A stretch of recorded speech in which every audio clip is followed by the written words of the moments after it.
Hi, welcome to lesson 7.2, Properties of Parallelograms. In order to prepare for today's lesson, I need you to grab a few pieces of paper and cut them into fourths, blank paper. So grab a half sheet and cut them into fourths and put one of them right here on page 200, covering up all the writing that is right here. What we're going to do in this part right here is we're going to be doing a proof. So go ahead and make sure you glue these and create your two columns. We'll come back to this one in just a bit.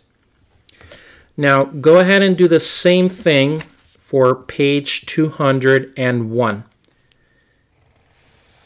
We're going to do once again a different type of proof. And I'll explain what these are in just a bit. Please turn to page 202. And in this space provided right here, you're going to do problem number 1, problem number 2, and problem number 3 right there. And I'll explain what these theorems are in just a bit. So 1, 2, and 3. On the next page, we're going to do a very, very small proof right there. And grab two pieces of graph paper and glue them next to each other and call that one 4 and call that one number 5. So this whole chapter has to do with parallelograms and quadrilaterals, to be more specific. So the first quadrilateral that we're going to focus, if we go back to page 202, is the parallelogram. So what exactly is a parallelogram?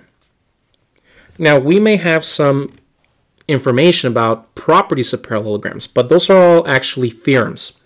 So a parallelogram, by definition, is a quadrilateral that has two pairs of opposite sides that are parallel. So you have a parallelogram, looks something like this, and by definition, these two sides are parallel, and these two sides right here are parallel. So we're going to call this one here A, B, C, and D. Okay, so A, B, C, D is a parallelogram. A, B, C, D is a parallelogram. And by definition, you have the opposite sides of a parallelogram parallel. So AB parallel to DC and AD parallel to BC. Now that's the plain definition. We're going to look at a couple of theorems right now, of which we are actually going to do the proof for some of them. And we're actually going to be combining two proofs into one. So the first theorem that we're going to talk about is called the parallelogram opposite sides theorem, that states that if a quadrilateral is a parallelogram, then its opposite sides are congruent. So if this is a parallelogram, then the sides opposite are going to be congruent. So these two and these two are going to be congruent. The parallelogram opposite angles theorem states that the opposite angles in a parallelogram are going to be also congruent. What we're going to do is we're going to prove both of these theorems right there on page 200. All right, so let's really quickly turn to the next page. If you guys hear noise in the background, that's my 3-year-old. All right, so let's take a look at this diagram right here. If a quadrilateral is a parallelogram, then its consecutive angles are going to be supplementary. Very easy proof. Now, since this is a parallelogram is a quadrilateral. Now, in the last lesson, we did learn that the sum of the angles in a quadrilateral is 360. So if you look at this, we already know that these opposite angles are congruent. Okay, we're going to prove them in just a bit. So you would have 2x plus 2y equal to 360. Well, if you divide these by 2, you get x plus y equal to 360. Oh, sorry, 180. Okay, so that means that these two right here are going to be 180 and therefore supplementary. Now the name of these two right here, they're actually consecutive interior angles. Okay, so these are consecutive, these are consecutive, these are consecutive, and so are these. These two, however, are opposite, and these two, however, are opposite. So this is the really quick way of proving these. Okay, because remember, x and y are consecutive angles.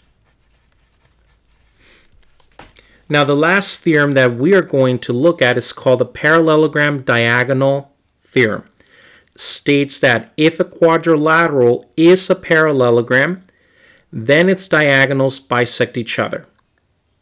So in this parallelogram, the diagonals are going to cut each other in half. Okay, so I will need to show that this is congruent to this and this is congruent to this. And we are actually going to prove this one right here on page, I believe, 201. So the proof for this is going to be on page 201. So let's go ahead and jump to those proofs. They're really cool, actually. All right. So what we're going to do is we're going to prove both of these theorems from page 202 in one simple proof. Okay, same thing. Notice that the givens are pretty much the same thing, and we're going to be proving two different things. Different letters, but different things. Anyways. All right, so please go back to page 200. Okay, so the first thing that I am given, because we need a given, we are given that this is going to be a parallelogram. So A, B, C, D is a parallelogram. And I want to prove two things. The first thing I want to prove is that the opposite sides are going to be congruent. I want to prove that AB is going to be congruent to CD and that BC is going to be congruent to DA. That's the first thing I want to prove. The second thing I want to prove is that angle A is congruent to angle C, and that angle B is congruent to angle D. Now, I could do separate proofs for these, but it's so much easier to just do one. So how am I going to prove this? Now remember, this is a parallelogram, which means that this and this are parallel, and this one and this one are also parallel. I just got to use two arrows though. All right, so what we're going to do in order to prove this, I need an additional line. I need to create triangles pretty much.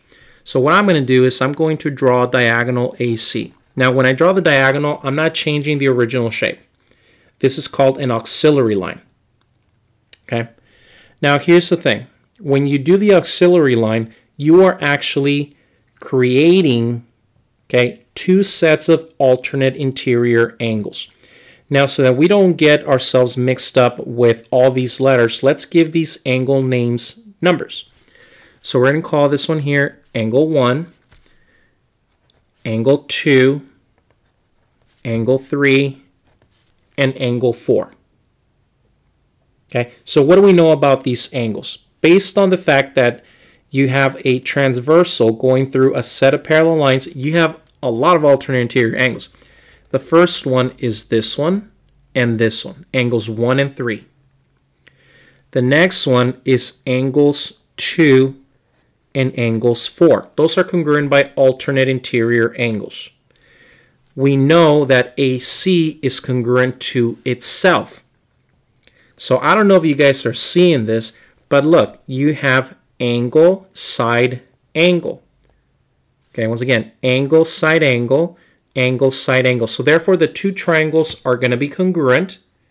And by Cpctc, this side and this side are going to be congruent, and so are these two. That takes care of the first part. B and D would also be congruent by Cpctc. So the only thing that would be left is angle A and C.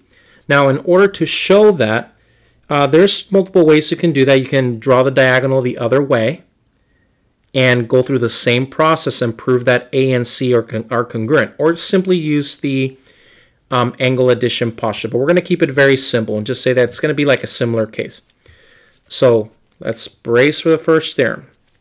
First things first, A, B, C, D is a parallelogram. And you can abbreviate, of course. Okay, it's a parallelogram. And the reason is that it is given. So what did I do? I added a diagonal. That diagonal is AC. So segment AC is a diagonal. And I added that. So there's no theorem. You just say that it's an auxiliary line. Auxiliary line. They enhance the diagram.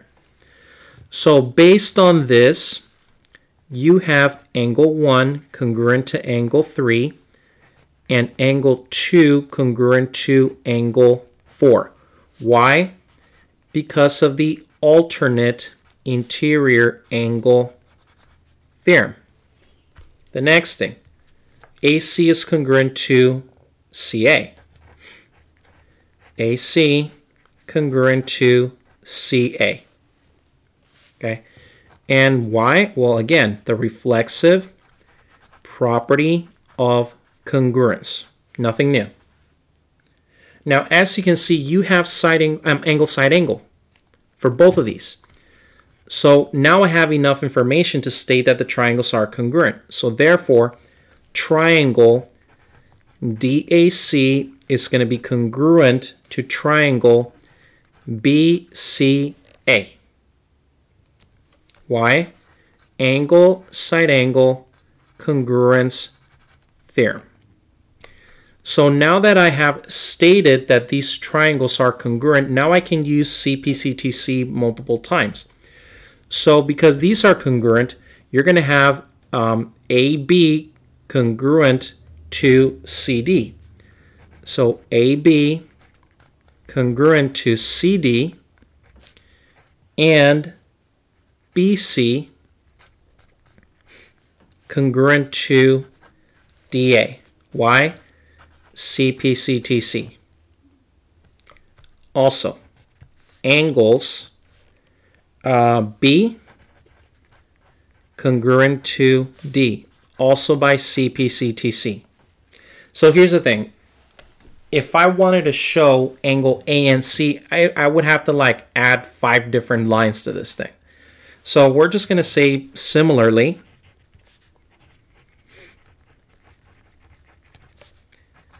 angle A is going to be congruent to angle C. Because what I would have to do is draw a diagonal this way and then go through the whole process again to do just for that. So let's just save our energy. Okay, so we're going to say again Cpctc. And that, ladies and gentlemen, proves that the opposite sides of a parallelogram are congruent and the opposite angles of a parallelogram are congruent. Make sure you remember that because we're going to be applying it in just a bit. All right, let's take a look at our next proof. Our next proof is on page 201. So what we have here in our given is ABCD is again a parallelogram. That's given. So what do I want to prove? I want to prove the diagonals bisect each other. So I want to prove that BE, my chicken scratch, okay, BE is congruent to DE and AE is congruent to EC. So that's what I want to prove. And to prove this is really, really simple. We literally just proved that the opposite sides of a parallelogram are congruent. So would you agree that these two are congruent? We just proved them. This is a parallelogram. So here's the thing. We also know, since this is a parallelogram, this angle here and this angle here are going to be congruent by alternate interior angles. So let's just give these a name. Let's call this one angle 1 and this one here angle 2. Now, here's another thing. Do you not have vertical angles here? Yes, you do. So this angle here congruent to that angle right there. So I'm going to give these a name. Angle 3 and angle 4. So I don't know if you guys are looking at this, but you have two pairs of angles and a non-included side. Angle, angle, side. Tells me that those two triangles are congruent. And therefore, I can use Cpctc to state that this is congruent to this and this is congruent to that. And that is how you prove that the diagonals bisect each other. So now what we got to do is simply do the proof. Now I'm doing this with you. I don't expect you guys to be able to come up with these on your own. If you do, then you're rocking. But if you don't know how to come up with these, that's okay. The reason why we're doing these is because in geometry, when you're given a theorem, you're expected to understand why it works. And that's mainly the reason why I'm doing these. Because I want you to understand why they work, not just because, like, here's the theorem and go for it. So ABCD is a parallelogram. And I'm just going to abbreviate. Given. Okay, so it's a parallelogram. Okay, based on the diagram, we know that angle 1 is congruent to angle 2 by alternate interior angles. Do you remember when I said you're going to need alternate interior angles a lot? Now you see why. All right, also, you know that BC is congruent to AD. Why? Because we literally just proved in the last proof that we did that the opposite sides are congruent. So this is called the parallelogram opposite side theorem. This one right here, the one we just proved 5 minutes ago. Okay, so then we have our vertical angles. Angle 3 congruent to angle 4. Why?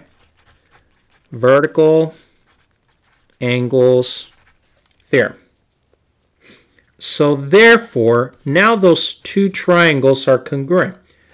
So triangle AED congruent to triangle CEB. Why? Angle, angle, side, congruence theorem. And therefore, now we can state that BE is congruent to DE.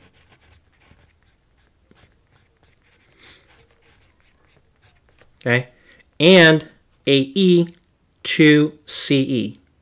Okay, the letters are a little bit out of order, but it's okay. We mean the same. AE, CE. This really should say CE. Okay, so AB congruent to CE. I knew that didn't look right. All right, so those two are congruent by Cpctc. Well, can't see it. There you go. All right, so that takes care of our proofs. Now let's go ahead and begin our examples. The examples are mainly going to be application, and we are going to do one proof. Okay? All right, so let's begin.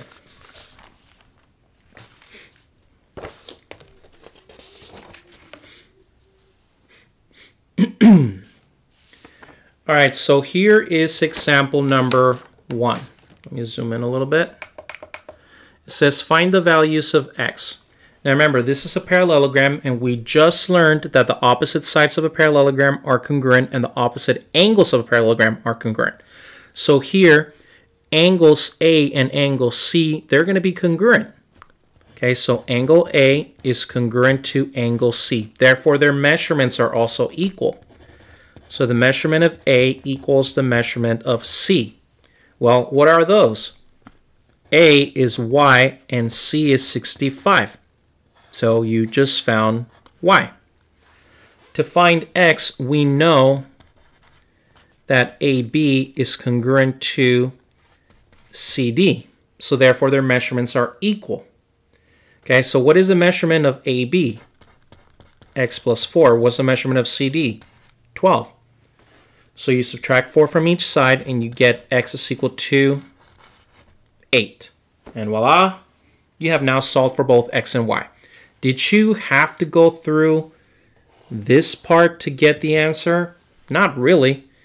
You can just remember that the angles are congruent, so y equals 65, and boom, that's it. Did you have to go through all this part right here? No.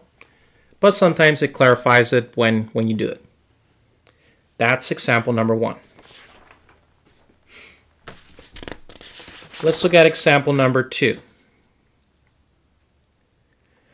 All right, in example number 2, it says, as shown, part of the extending arm of a desk lamp is a parallelogram. The angles of the parallelogram change as the lamp is raised and lowered. Find the measure of angle BCD when ADC is 110. So I know it's a little hard to see that, so I'm just going to redraw the diagram.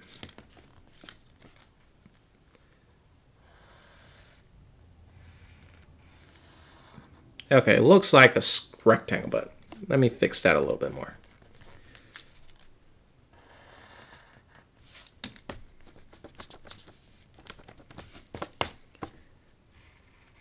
Okay, now it looks more like a parallelogram, even though a rectangle is a parallelogram. We're going to get to that later. Okay, so A, B, C, and D. So they're telling you that ADC is 110, and they want me to find out what BCD is. What is this angle right here going to be? Now remember, in a parallelogram, the consecutive angles are going to be supplementary. Okay, so the measure of angle BCD plus the angle ADC, which is 110, is going to be 180. So when you subtract 110 from both sides, you get 70 degrees. Simple as that. All right, and that's example number 2. Zoom out a little bit. Okay, so just remember, these here are consecutive interior and supplementary. These are opposite and congruent. Opposite and congruent. Okay, consecutive, supplementary. The next one we have is it's actually a very easy proof. It's going to look complicated, but it's really not. Okay, here you go. It says, write a 2-column proof. ABCD and GDEF are parallelograms, and I have to prove that B and F are congruent. So here's the thing, they're 2 distinct parallelograms. So we do know that this angle and this angle, they're congruent. Okay? They're congruent because of the theorem that we just learned. If you don't remember what theorem we just talked about, it's on page 202, called the parallelogram opposite angle theorem. So those 2 are congruent. Okay? These 2 right here are also congruent for the same reason. But if you notice these 2 right here, they're also vertical. So therefore, that angle and that angle are the same, making B and F congruent. So we're going to end up using transitive property here. Okay? So the very first thing we're going to put is the following. Definitely our givens. Okay? A, B, C, D, and G, D, E, F are parallelograms. And that is given. So they're parallelograms. What does that mean exactly? That means that angle B is going to be congruent to angle CDA. Okay? And also angles EDG is going to be congruent to angles F. And why? Because of the theorem that we just learned that the opposite angles of a parallelogram are congruent. Okay, so this is called the parallelogram opposite angles theorem. So here's an interesting thing. These two right here, they're congruent. Okay, so CDE and EDG, CDA and EDG, they're congruent. Why? Because they're vertical angles. So EDG is going to be congruent to CDA. They're both congruent. Why? Because they are vertical angles. Okay, so angle B congruent to CDA, CDA congruent to EDG. So therefore, angle B is going to be congruent to EDG. Okay, so angle B is going to be congruent to angle EDG. Why? Because of the transitive property of congruence of angles. So angle B congruent to EDG. EDG is congruent to, where do you go? EDG congruent to angle F. Okay, right there. So again, by transitive property, angle B is going to be congruent to angle F for the same reason. Transitive property of congruence of angles. Oh, sorry, can't see that. So it's like a double use of the transitive property. All right. And that is example number 3. So make sure you write small because I know you don't have that much space. All right, let's take a look at number 4.